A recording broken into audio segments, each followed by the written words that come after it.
सुल्तान ने हाज़रीन से पूछा, ये कहाँ रह रहे हैं? बताया गया कि ये रोज़ा रसूल सल्लल्लाहु अलैहि वसल्लम के बिल्कुल नज़दीक एक मकान में, जो मस्जिद नबवी के जुनूब मगरिब में दीवार के साथ वाक़े है, वहाँ क़याम पज़ीर हैं। सुल्तान फ़ौरन इन्हें अपने साथ लेकर उस मकान में दाखिल हो गए।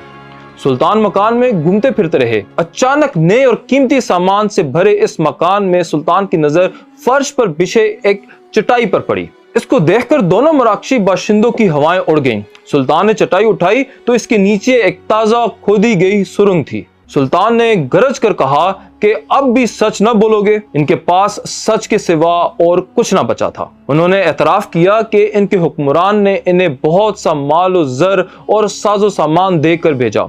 हाजियों के रूप में मराकश से इस मंसूबे पर हिजाज भेजा गया कि वो रोज़ा अकरम सल्लल्लाहु अलैहि वसल्लम तक पहुंच सकें। इस नापाक मंसूबे की तकमील के लिए उन्होंने हज का बहाना किया और इसके बाद रोज़ा